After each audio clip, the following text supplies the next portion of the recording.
Don't just pay that ticket. Go to attackthatticket.com or call today 877-99-NO-TICKS. Hey there, YouTube friends. It's Mike Palumbo. I'm back. I'm bringing you some great content. And I know I've been gone for a while. I know you've missed me. People have been calling saying, hey, when am I going to see you again on YouTube or Instagram? I've been really busy. But, things have slowed down now. And I haven't forgot about anybody. And I want to continue to bring some great content. And I want to ask everyone to, if you're watching me on YouTube, like, subscribe, and share my videos. It helps the algorithms. And also, if you're not watching me on YouTube, go to my YouTube channel, find me, and subscribe to the channel. And also want to give a shout out to a lot of people that watch my videos. I've come to learn that there's a lot of young people watching my videos. People are in college, particularly, and I really appreciate your support.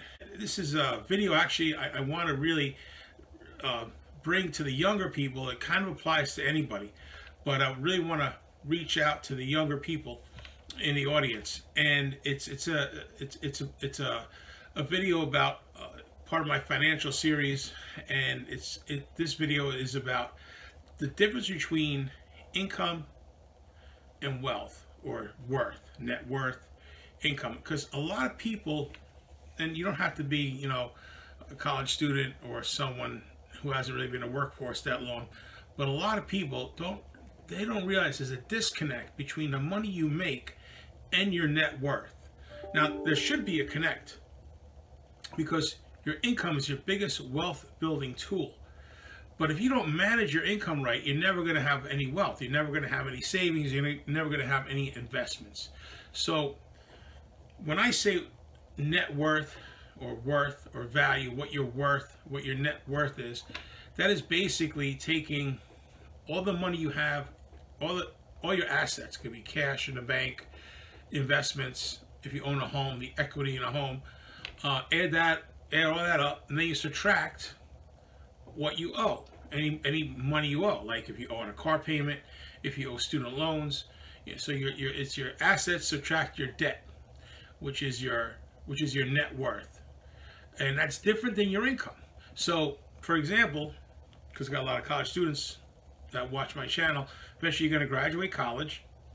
You may have student loans. You probably have some student loans.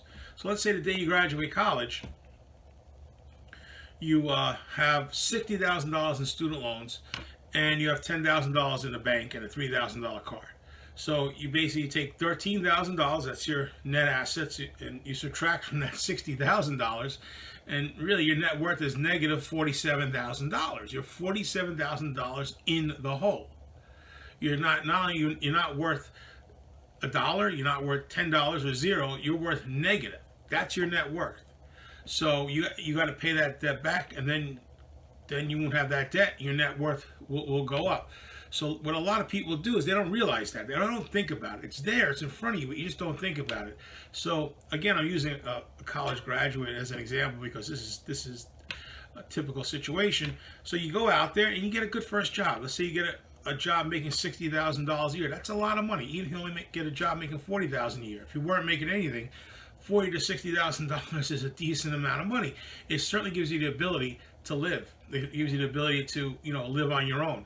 And what a lot of people don't realize is that, first off, you're not worth $60,000 because you just got hired today at a job making $60,000. You're worth 2 weeks later, when you collect your first paycheck, your net worth has just went up by the amount of your take-home pay, less any expenses you have for the week. So your net worth doesn't go up because of your income. And what you have to do is manage your income to build your net worth, and that's what people don't do. So a lot of people do. They just think about, I can make the payments. Okay, so now I got to pay my student loans. Well, it's only $400 a month, and I need a better car, because I got a car that's worth $3,000. I got a 2005 car. So instead of, and you may need a new car. I mean, that happens. Instead of buying a car that the people can afford, they go out and they buy a car on time. They borrow money to make car payments. It's just putting them further in the hole, or even worse. I'm going to do I'm going to dedicate an entire video as to why you should never lease a car.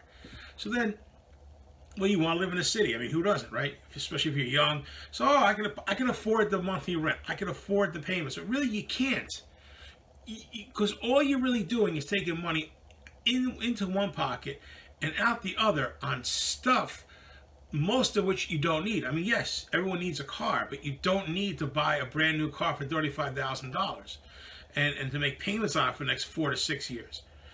You know, because, and by the way, the the people that are going to sell you that car, they don't care if you stop making the payments. They're just going to repossess the car. And it's actually the best thing that ever happens to them, because you made a big down payment because you don't have good credit. They jacked up your interest rates, which means you're paying even more interest than a guy like me would pay, because again, you don't have that good a credit and you have other debt, and you roll off the lot.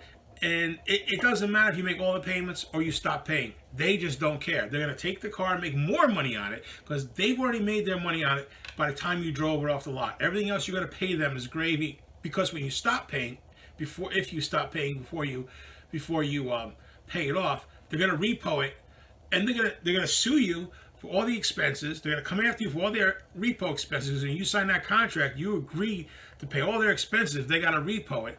They're going to sue you for the amount you didn't pay them before they repoed it. They're going to sell the car and make money on the car. So it's the best thing in the world for them. You know, same thing with your landlord. Look, they get first and last month's rent, and they get security deposit. You know, and with these land, you're 3 days later, I'm making that payment.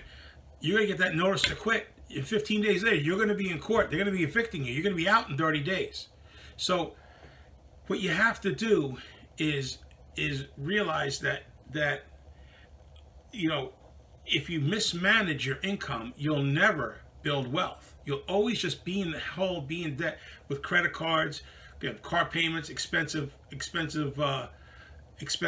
leases, expensive apartments. You're always going to be in the hole, and you're taking your money from one pocket and just giving it to somebody else and making somebody else wealthy. And you know, when you have stuff, we all have stuff, we all want stuff. Your stuff has to work for you.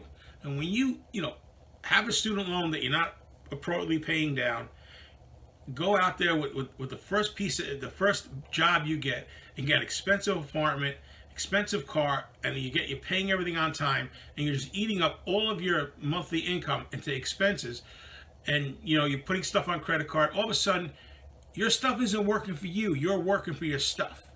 And that's the last thing you want to do. What you want to do is you want to set up a little budget. You want to take whatever money you're making, no more than 25% of it goes to housing. That means if you have to have roommates, or maybe you got to stay home for a couple more years or so, whatever, or get a studio instead of a 1-bedroom. But no more than 25% goes to housing.